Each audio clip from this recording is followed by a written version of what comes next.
Hello, thought we'd try something a little new. Started or tried to do this last week for the first time and managed to record a 20-minute video in 4K quality that we could not get off my phone and onto YouTube. So we have tailored it down a little bit and just come kind of normal settings on an iPhone, so nothing fancy.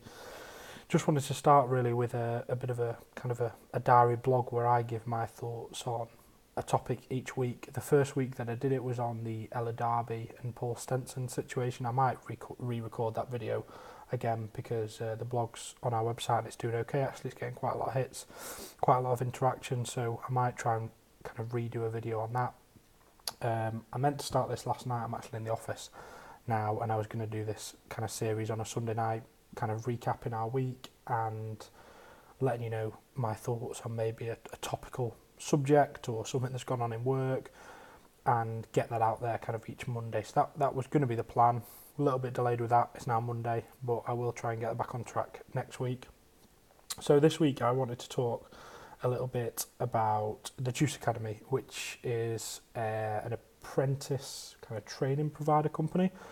We've previously used SDO, who Elliot is going through with at the minute. Now, Elliot is a fantastic candidate, but we wanted to give another training provider a chance, as we think we're going to be employing quite a few apprentices as we grow. So I wanted to scout around and see what different kind of course options there were and what's available on the market. So the Juice Academy was who we were going to run with first when we were first employing apprentice, but they're kind of taking. They do a take-in, I think, every quarter, and it didn't tie in with when we were ready to take an apprentice on, so we kind of missed their uptake, and we were going to have to wait another 3 months before we could get involved again. So we went with SDO for the time being, but we got prepared ready for this January intake. Now, when we had to commit to this in December, it's probably a little bit early. We were a little bit worried that we wouldn't be ready. However, with the amount of work we took on in January, I'm really glad we did kind of sign up for it, because it's coming at the right time to get on top of things. We're getting a little bit behind, so it was good to continue expanding. So last week I took on Alex, who is 19, on a digital marketing apprenticeship, which is the same name as what Elliot's under. Elliot's on a level 4 course and this is a level 3 course. However, I think it does chop and change between level 3 and level 4. To me, the actual level doesn't really matter. Kind of speaking to Elliot and Alex, it's important to them, but more for them to be on the right steps within digital marketing. I kind of think if they stick with us for 5 or 6 years and get a lot of experience and build up a portfolio of jobs that they've worked on, the marketing qualification that they get will not become irrelevant, but become less relevant as the world moves so fast when they're looking for other jobs. Or hopefully they stay with us, then kind of it'll be less key. It's similar to what I believe about a degree. It kind of gets you that foot in the door, but once you get into the real world, it becomes more important of what you know and who you know than necessarily the piece of paper you've got. So kind of I always stress that to them, that I want them to go and learn. I want them to do a lot of self-teaching. I want them to always be on the top of the game. I want them to listen to podcasts on YouTube. I would say probably between 30 and 40% of the younger staff's time is spent on researching and developing their own skills, spending time on YouTube. It's probably 10-15% of what I do. So I try and keep on top as well and see what's happening. I listen to a lot of podcasts, and I think it's key to keep learning. So what the Juice Academy did, which was quite different and quite intense. So last Tuesday, we had 52 candidates in the end. I think 2 dropped out during the day, but 52 candidates, and there was 13 employers. And they split up the day into stages, which I thought was really interesting. I was a bit apprehensive at first. I was nervous. I know a lot of the candidates were the same. It was a tough day. It was going to be a long day, but in the end, I really enjoyed it. It kind of sped up the whole process. We first met Alex on Tuesday, and now she started work for me today, which is Monday, kind of 6 days later. So that was good for me. I'm the kind of person that once I've decided I'm going to do something, I want to get on with it. I don't want it to drag on forever. So a full day of interviewing was intense, but good fun. I was tired by the end of it, that's for sure. But so on Tuesday, what did we do? I arrived at the Juice Academy in Manchester, which is where Tangerine Marketing Agency are. It's next to the YHA, kind of in Castlefields area. I've actually parked around there before, so I knew where it was. And walked into this building and we walked into kind of a manager's briefing where we were taught what was going to happen to the day, and we then presented a 2-minute presentation in front of all the candidates and told them a bit about the job that was on offer and the company that they were potentially going to work for. They split off then into groups so we could observe them working on an individual project as part of a group. This was drawing a self-portrait and writing some notes that they were then going to present back to us about themselves. So half an hour task.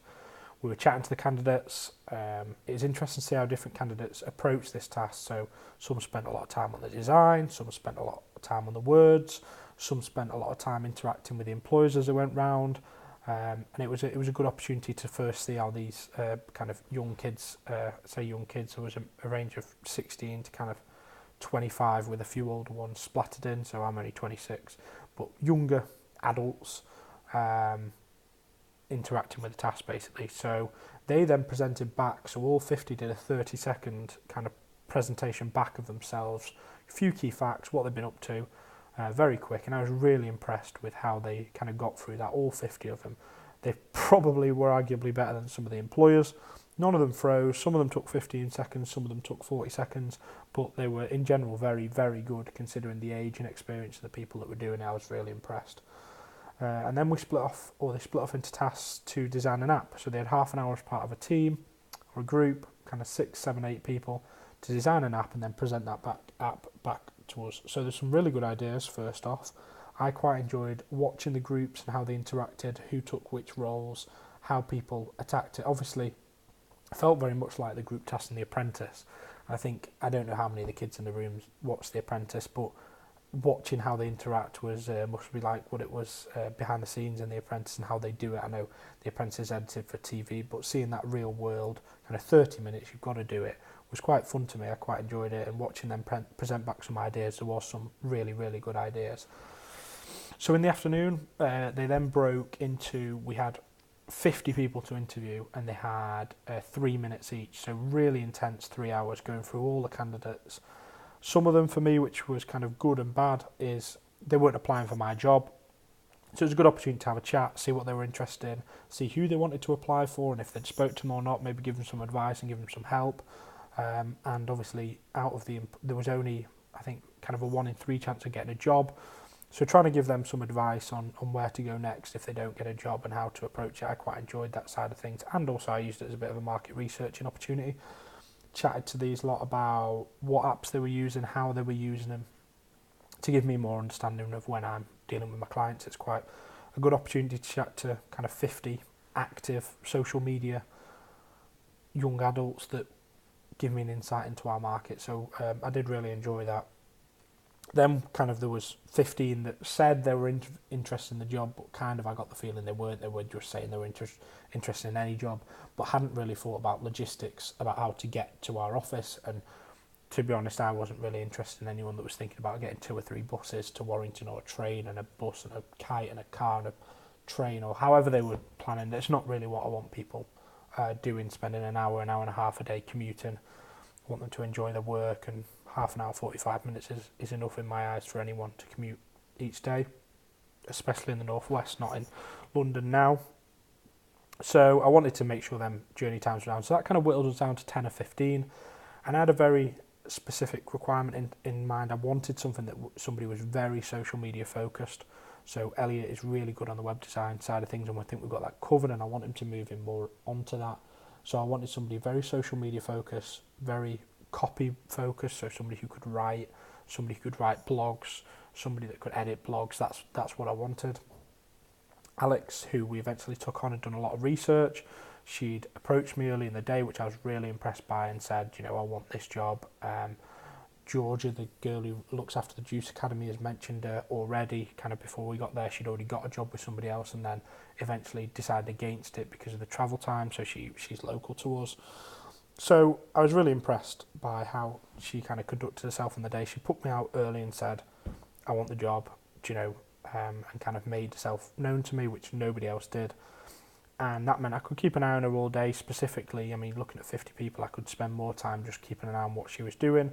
And then in an interview, we kind of just had a chat, for me, it was more important, do we get along? Is she going to fit in with the rest of the team rather than the skills she had? Because we can train the skills, and she did, and she's come across really well. She was in for the first time today. She's back off to the Juice Academy tomorrow, and they'll be back in on Wednesday, so be good to put her through her paces. But one thing that I've taken out of it is that we are going to continue with the plan of employing apprentices, and not just apprentices, but young people. Do you know, there's some people in that room that if I didn't have an apprentice spot available for them, I might have just taken them on a full-time basis as well. I am keen to push on the apprentices, because if the training's good, they can come on and learn and kind of get in the routine of learning, because there's so many ways to learn now, whether it's reading blogs, watching YouTube, listening to podcasts, reading books still. There's no excuse really not to keep developing and learning. In the world of marketing, the world's moving so fast that you could be a Facebook expert 1 year and be top of your game, earning lots of money and the best marketing agency in the world. And if you aren't looking at other things that are coming into the market, well, you might lose it. Maybe you were using Facebook ads to target 22-year-olds 4 or 5 years ago. Fantastic. Now they're not on Facebook, so you would have been dead, and your market's moved away from you. And if you weren't adapting and looking in Instagram and Snapchat, then you're going to have a problem. So keeping less young staff keen to learn, that's what we're going to kind of continue on with our expansion plans. As long as the work keeps flowing in, which it is, we'll keep looking to expand and grow the team and kind of see where we are. So that was my general thoughts today. Look to apprenticeships if you're looking. Do you know, if you've got a company with 20, 30 staff and you don't have anyone running your in-house social media, look towards a digital marketing apprenticeship, because you can have a member of staff on not a lot of money who'll be incredibly keen to work hard for you. And not only that, once they've finished their apprenticeship, they're somebody that's more likely to want to buy into your company and work their way up.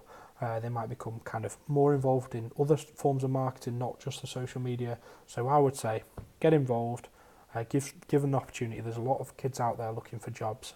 They're not asking the world money-wise. This is kind of on-the-job training, so kind of 8, 9, 10, 11, 12,000 pounds a year region. There's grants available for 18 and younger, so look into it, look into the options and get involved. If you've got any questions, feel free to ask me about the Juice Academy or apprentices or kind of staff in general. If you want to kind of like and leave a comment or subscribe, we're going to be getting lots of these video blogs up, and it'll kind of show you the journey of me starting this business and the problems and thoughts that we come across, and also the results and the success that we have, hopefully. Cheers.